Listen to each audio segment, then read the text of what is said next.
Anak-anak muda remaja ini menjejak langkah-langkah yang telah dilalui oleh saintis-saintis yang terdahulu yang telah menabur bakti kepada umat manusia. Saintis-saintis yang tersohor itu ramai yang berasal dari dunia Islam, seperti Ibnu Sina dalam bidang perubatan, Ibnu Tufail dalam ilmu alam, Al-Farabi psikologi sosial, Dr. Mehmet Oz yang terkenal pada ketika ini dalam bidang pembedahan, malahan ramai lagi dalam pelbagai bidang. Mereka adalah terdiri daripada angkatan saintis yang menjadi pelopor kepada ilmu sains yang ada ketika ini. Tidak juga dinafikan bahawa Barat juga memberikan sumbangan yang besar kepada kemajuan sains dan teknologi yang terus berkembang hingga ke hari ini.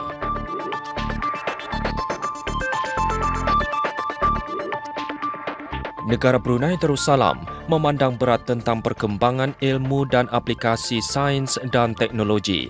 Salah satu bidang sains yang menarik perhatian negara ialah sains yang bersangkutan alam semula jadi. Ia merupakan satu cabang ilmu yang sangat penting kerana manusia tidak akan dapat hidup dalam keadaan yang seimbang jika alam semula jadi diabaikan dan tidak diurus dengan sebaik-baiknya. Dengan kesedaran ini, maka muncullah PRINSA, Anugerah Saintis Muda Alam Semula Jadi Puteri Rashidah.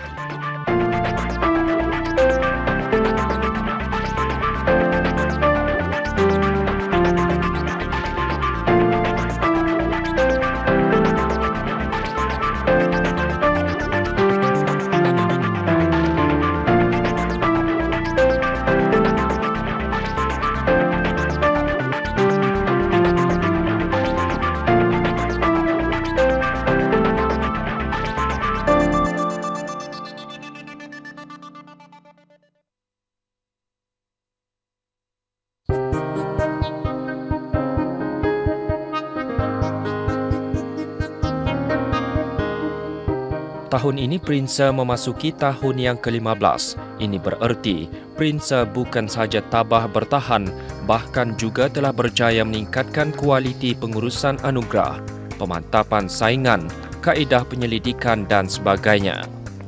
Apa yang lebih penting ialah PRINSA melibatkan pelajar-pelajar sekolah. Di sinilah kesedaran tentang pri mustahaknya alam semula jadi kepada manusia disemai di kalangan generasi muda.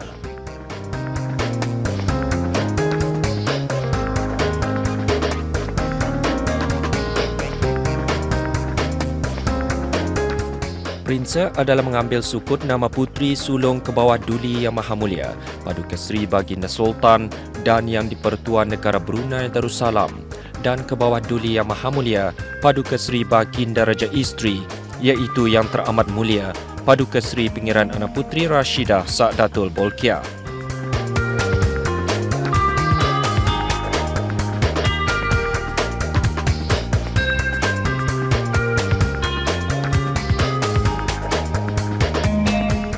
PRINSA mempunyai objektif-objektif tertentu, memupuk kesedaran awam terutamanya para pelajar ke arah menyemai rasa cinta kepada alam dan hutan belantara.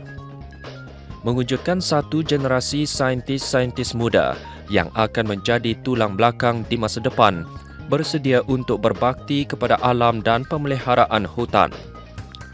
Melatih para pelajar yang berpotensi dalam pelbagai bidang yang berkaitan dengan sains alam sekitar, menyediakan kepada para pelajar satu wadah pendidikan bagi perkembangan kerjaya mereka dalam bidang yang bersangkutan, dan membimbing para pelajar dalam aspek teknikal dan pengurusan perhutanan dan bidang-bidang yang bersangkutan.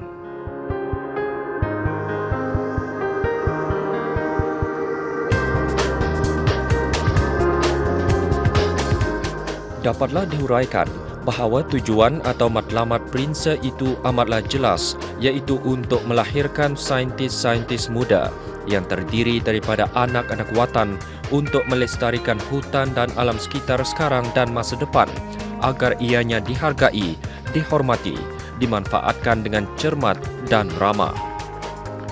Dalam pada itu, saintis-saintis muda ini juga diharapkan dapat menyebarluaskan ilmu mereka di kalangan masyarakat supaya masyarakat juga sama-sama memikul tanggungjawab untuk memastikan alam sekitar terpelihara dengan baik.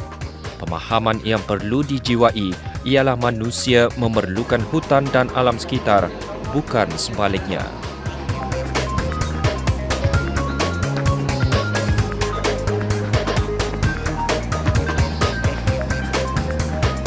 Pada tahun ini, Prinsa membariskan saintis-saintis muda dari 5 pasukan terdiri dari sekolah menengah yang terpilih untuk beradu kecerdasan bagi merebut kejuaraan anugerah Prinsa. Kelima-lima pasukan ini layak ke peringkat akhir setelah penilaian yang berasaskan dari cadangan projek bagi tempoh 1 tahun.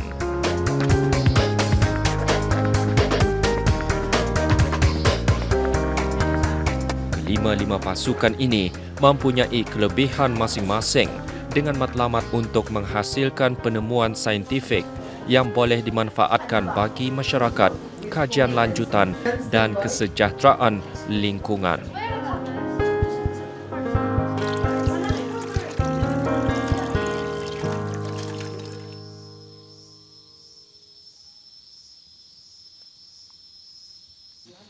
Sekolah Menengah Manglait Gadong Bandara Seri Begawan menghadapkan projek yang berjudul Kajian Kepelbagaian Herba Hutan di Brunei dengan potensi aplikasi komersial dari segi minyak wangi atau perisa.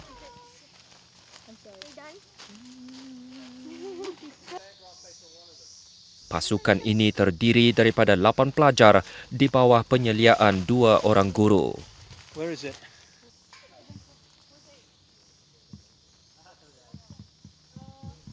Projek ini mempunyai 2 tahap. Pertama, mengkaji di beberapa lokasi kepelbagaian dan jumlah herba yang dijumpai di negara Brunei Darussalam. Kedua, mengenal pasti kegunaan herba ini, terutamanya kemungkinan minyak yang terdapat pada tanaman ini boleh dibudidayakan menjadi bahan komersial iaitu minyak wangi.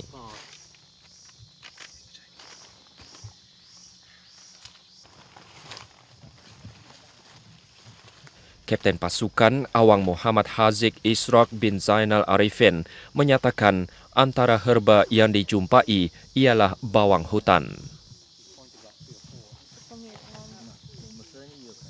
Setakat ini kami berkaji di sebuah tempat iaitu Bukit Udal, di mana kami mendapat 3 tempat.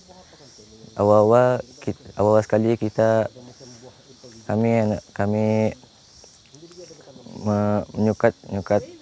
Lepas itu setelah kami menyukat, kami akan mak di mana ada tempat bawang hutan itu.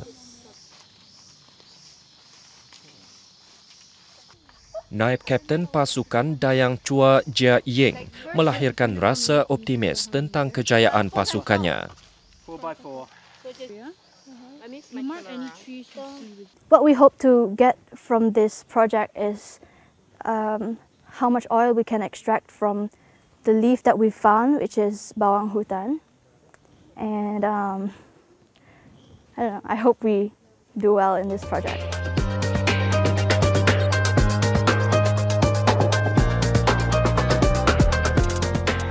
Pasukan Sekolah Menengah Manglait ini menjalankan kajian mereka di kawasan Bukit Udal di daerah Tutong yang mempunyai hutan yang kaya dengan flora.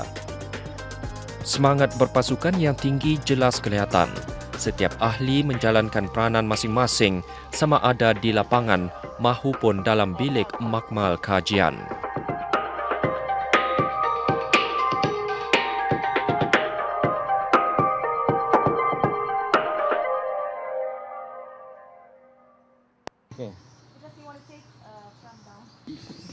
Sekolah St. Andrew juga dari Bandar Seri Begawan tampil dengan projeknya iaitu analisis kumpulan biji dalam tanah pelbagai hutan bagi kajian sejauh mana kehadiran pokok akasia.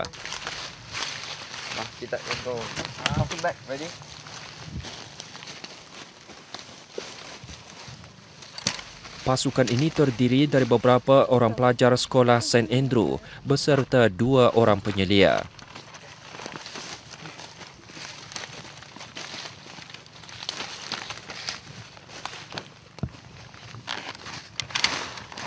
Menurut pasukan ini, kehadiran pokok-pokok akasia di hutan-hutan Brunei sangatlah berleluasa hingga akan mengubah lanskap negara ini. Dua jenis akasia telah diperkenalkan di negara ini sebagai spesies perladangan dan kegunaan rehabilitasi. Spesies-spesies ini telah menceroboh hingga ke jantung hutan dan di kawasan-kawasan di mana ia tidak dikenalkan. Adalah dikhawatiri satu hari nanti, akasia akan mengurangkan kepelbagaian spesies pokok-pokok tempatan.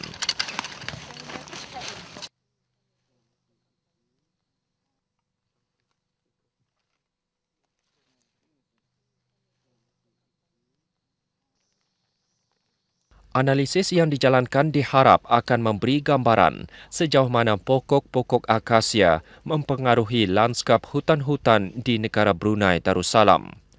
Pasukan ini menjalankan kajiannya di hutan simpan brakas yang sudah dimasuki oleh pokok-pokok akasia. Mereka menyelidiki sebuah kawasan di sekolah mereka yang belum lagi diceroboh oleh pokok asing ini.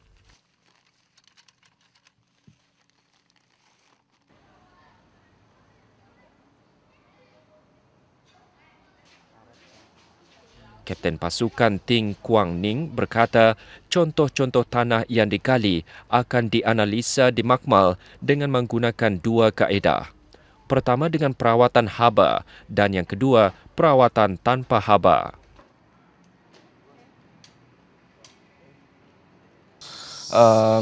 We will be going to 3 different sites. 2 is from Brakas Forest Reserve, 1 is the invaded area, the other is the uninvaded area, and 1 is from St. Andrew School. And we will divide the soils into 2 different. One will be having heat treatment and one will be non-heat treatment. The heat treatment we'll put in the oven for around 30 minutes for around 100 degrees, so we can increase the temperature of the soils. After that, we will bring all the soils into our greenhouse, which is in our school, and we'll grow the soils there for around 10 weeks. Every 2 weeks, we will be having observation to calculate the amount of seedlings we have per 2 weeks and what kind of different species we got.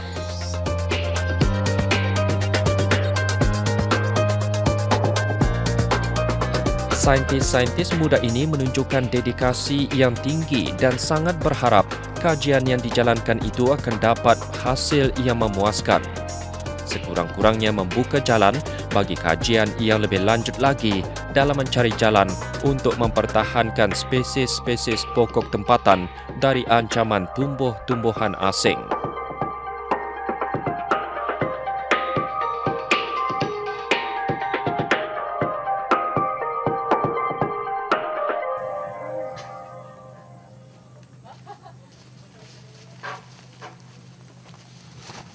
Sekolah Menengah Sri Mulia Sarjana mempersembahkan projek yang berbentuk satu kajian tentang kelelawar.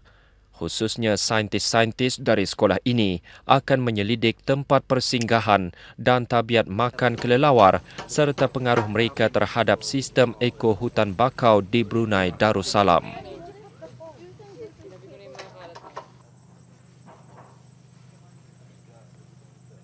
Barisan saintis muda ini terdiri daripada 8 pelajar di bawah bimbingan 2 orang guru. Remember, we spread it horizontally.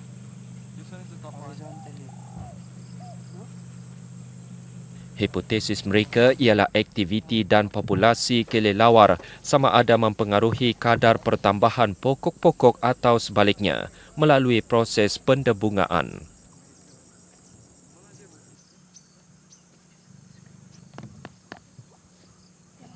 Naib Kapten Pasukan Dayang Cherry Rossi Karo Bantulo menerangkan dengan lanjut matlamat projek pasukannya.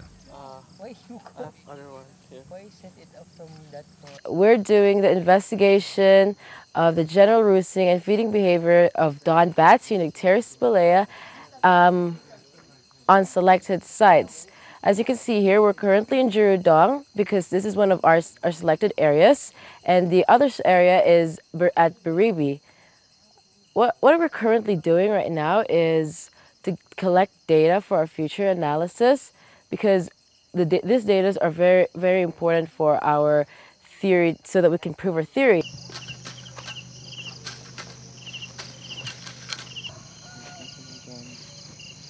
Sementara itu, Kapten Pasukan Abang Muhammad Hadi Ashari menyatakan bahawa antara cabaran yang mereka hadapi dalam membuat penyelidikan ialah elemen alam seperti hujan. Maklum sajalah, penyelidikan ini dijalankan pada waktu malam apabila kelelawar berada dalam keadaan aktif.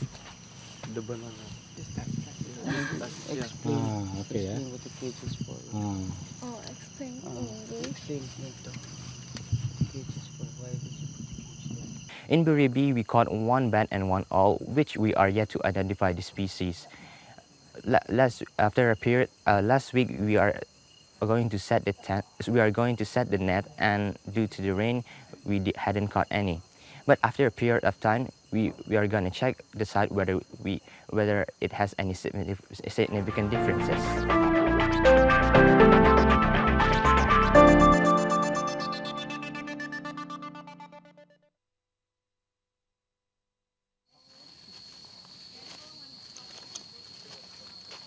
Sekolah Menengah Sultan Muhammad Jamalul Alam juga di Bandar Seri Begawan tampil dengan projek kajian mengenai pokok bagu, satu spesies tumbuhan yang terdapat di hutan tropika Asia Tenggara dan dijadikan sebagai bahan makanan.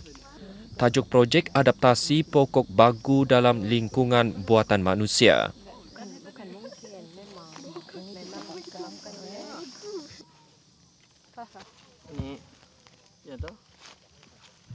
Pasukan ini terdiri daripada beberapa orang pelajar di bawah bimbingan 2 orang guru.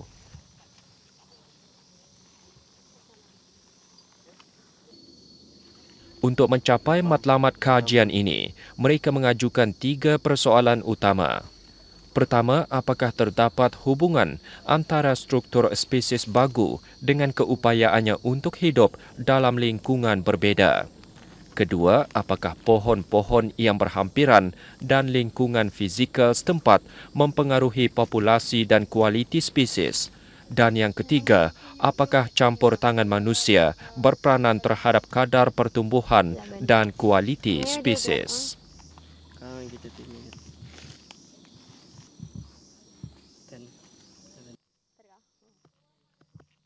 Kapten Kumpulan Dayang Nurul binti Saipul Bahrain menerangkan bahawa pohon bagu yang tumbuh liar berbeza dengan pohon bagu yang ditanam di ladang-ladang.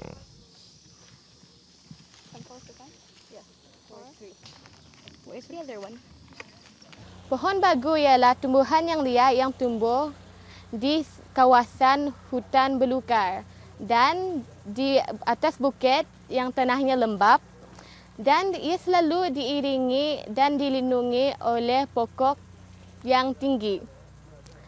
Dan kami memilih 2 tempat untuk mengkaji pohon ini. Dan kami memilih Taman Rekreasi Sungai Liang untuk pohon bagu yang semula jadi.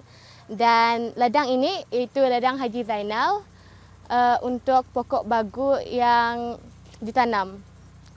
Dan dari kajian kami sejauh ini, kami dapat nampak perbezaan dari segi ketinggian bagi pohon bagu yang ditanam dan pohon bagu yang semula jadi.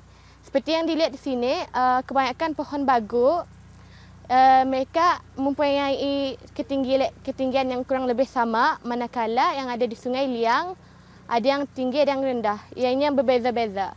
Ini disebabkan oleh tanaman pokok di sini mempunyai kededahan kepada matahari yang lebih banyak daripada yang ada di Sungai Liang.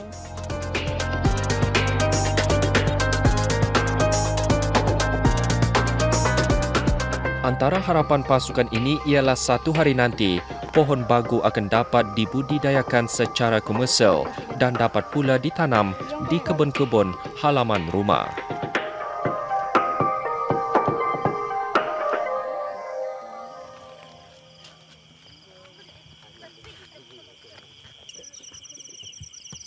Sekolah Tinggi Perempuan Raja Isteri, lebih dikenali dengan nama singkatannya STIPRI, membawakan projek yang melibatkan kajian terhadap spesies katak. Tajuk projek ialah kajian terhadap potensi spesies anuran sebagai satu mekanisme kawalan ke atas serangga musuh.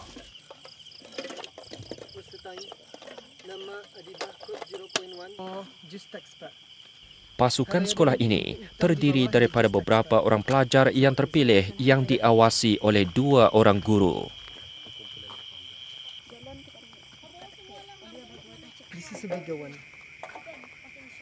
Kajian ini ialah untuk mengetahui dengan lebih lanjut peranan katak dalam sistem eko di negara Brunei Darussalam dalam konteks pengawalan serangga-serangga perosak di kebun-kebun dan ladang-ladang.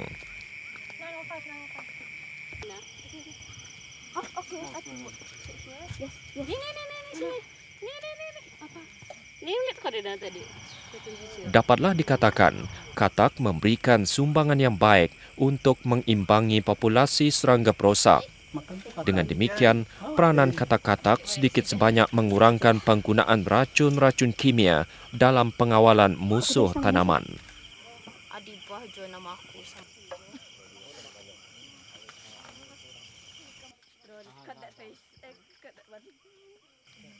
Dayang Adibah binti Abdul Kadir, Kapten pasukan yang membuat kajian di Kampung Masin, menerangkan bahawa dari analisis najis katak, mereka mengetahui jenis dan kuantiti serangga yang menjadi bahan makanan fauna itu. No longer mating. Oh, that's nice. Dan hasil kajian kami setakat ini, telah kami dapatkan 31 ekor katak dari 9 spesies anuran. Dan daripada 31 katak yang telah kami kumpulkan dan tangkap itu, kami mendapatkan 7 sampel najis yang telah kami kaji di Brunei Agriculture Research Centre di Kilanas. Kami telah menggunakan stereo mikroskop dan compound mikroskop untuk mengenal pasti diet katak-katak tersebut. Fokus projek kami ini sebenarnya ialah untuk melihat fungsi katak dengan mengawal populasi serangga-serangga perosak di kebun.